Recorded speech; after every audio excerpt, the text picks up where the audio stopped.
Getting that professional YouTuber look can seem really intimidating and expensive to replicate, but the good news is it's actually really pretty simple to set up with just 3 lights. And it can really take the look of your videos just to that next level. So today I'm going to share kind of just how I achieved this lighting setup and this look with my YouTube videos. I've been making YouTube videos now for about 3 years. This is kind of the look that I've landed on after trying a whole bunch of different setups. And make sure you stick around to the very end because I'm going to share kind of the key thing that I reckon a lot of people don't talk about when it comes to lighting setups that will make a huge difference to the final look of your image. So the way I've got my light set up in my little YouTube studio, it's just a really simple 3-point lighting setup. And what this involves is just a key light. So that's the main light that shines onto my face, a rim light, which is a light that sits behind me that creates a bit of an outline.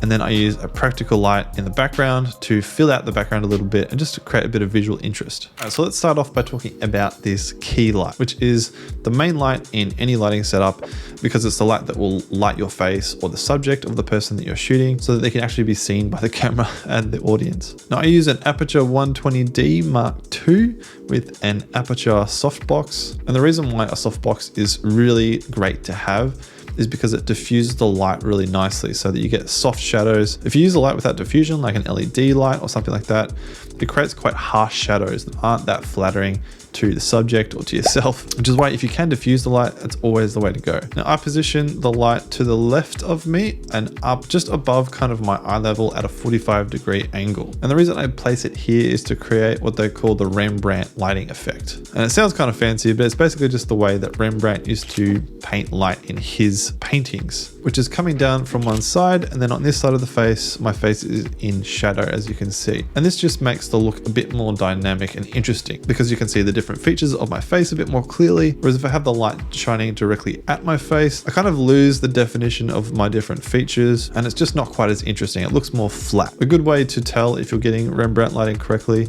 is if I take my glasses off, you'll have a bit of a triangle or sort of a diamond shape on this cheek, which you can see. And that was really common for Rembrandt paintings as well. So that's kind of how you know if you're getting it right. Now, if you don't want to go and spend $800 or $900 on a 120D, there's definitely cheaper alternatives. I literally used to use a light behind a sheet up to one side of me, and this would diffuse the light enough and create a similar look. You can also get cheaper softboxes. I used to use a cheap softbox from eBay that was worth maybe $80. And again, it achieved a similar look. Or another really great alternative is just to sit next to a window, especially if it's a cloudy day, then you can get a nice diffused look that will achieve a similar effect. The downside to natural light obviously is that you've got less control over it, which is why I like to use an artificial light because I am the one who's able to control how bright it is. I also have a grid on this softbox, which just helps to direct the light so it doesn't spill all over the place into the background, for example, which directly relates to that key thing that I was talking about earlier, but more on that later. So the next light,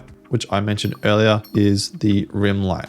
Now, basically what the rim light is doing is creating a bit of a rim around my face. And the idea of this is to separate you as much as possible from the background, because what can often happen is the background and the subject can kind of fuse together a little bit. There's not a lot of separation between the person who's being filmed and their background, and they just kind of get lost in the whole shot and it becomes a bit busy and distracting. You don't really know where you're supposed to be looking. So what rim light is helping to do is to create that separation from the background so you stand out, you're the center of the shot, and the viewer knows exactly where they're supposed to be looking. I use a Waylight K21 LED tube, and your rim light doesn't have to be as soft as your key light. It can be a bit harsher, doesn't need to be as diffused, because the idea is that you're not shining it directly onto the subject's face, but you're creating a rim around them. And I position it onto the side of my face that's in shadow, because again, I want that sort of shadow side of my face to not blend in with the shadow of the background, but to really stand out and be separate from the background. Now, in terms of cheaper alternatives, you can honestly use pretty much any light that you want. You can literally just use a lamp. That's what I used to use for the first probably year or two of my channel. I used to use this light that's in the background as my rim light, and that did a great job. So you don't need any fancy LED lights, just a regular old lamp will do the job. Now the third light in this setup is the practical light. And that for me is this office lamp in the background. And the purpose of a practical light, for me at least, is to light up the background a little bit, because otherwise it would probably be too much in shadow. And I like to be able to see a bit of the background, to see the environment that your subject's in. And it can also help out to balance out your frame a bit depending on where you position it. So obviously for me, I've got this LED cloud on one side. So if I didn't have this other office lamp on, it can feel a little bit out of balance because most of the light is coming from this side. Whereas when I turn this light on, it just kind of helps to balance out the overall image a bit and make it look a bit more symmetrical. Again, you can use literally any lamp or light source that you want for a practical light. I think the key thing for me is just that it doesn't overpower the background or make it too bright, so that again, you're losing that separation of the subject from the background. And one key thing I think to remember when mixing practical lights with rim lights and key lights is to just think about where you position them in terms of where your light sources are coming from. So for example, on this side, I've got my blue LED cloud. And so that's why I've got my rim light as a quite cool color temperature, because then the rim light actually looks more believable and more natural. It kind of looks like the rim light here is coming from that blue LED cloud, even though it's not. And the same with the practical lamp on this side. I've got it set to a warmer color temperature, so it sort of matches the color of my skin tone,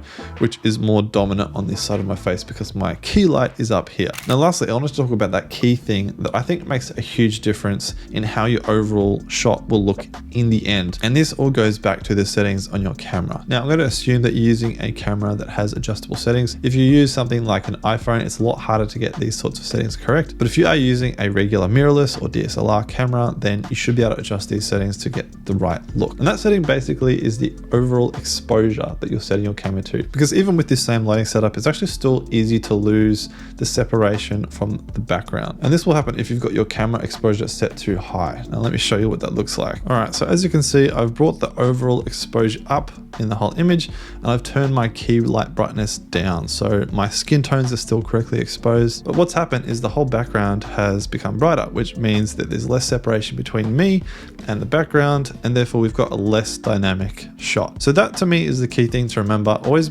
make sure that your key light is bright enough to light and expose the subject really clearly so that the background can be a little bit dimmer. And this usually just involves turning up your key light. So if I go and turn up my key light again where it was and turn my exposure back down, as you can see, it's a pretty dramatic difference. And that separation from the background that I have because I'm better lit than the background is back again. And that's kind of what you want. So yeah, that is the simple 3-point lighting setup that I use to achieve this look. Just remember that the key thing is to make sure you've got your background dark enough so that you have that separation from the subject. Now, if you're still setting up your YouTube setup, then check out this video here where I talk about the best microphone to use if you're just starting out as a YouTuber or video content creator. Other than that, I hope you have an amazing day, and I'll see you very soon in the next video.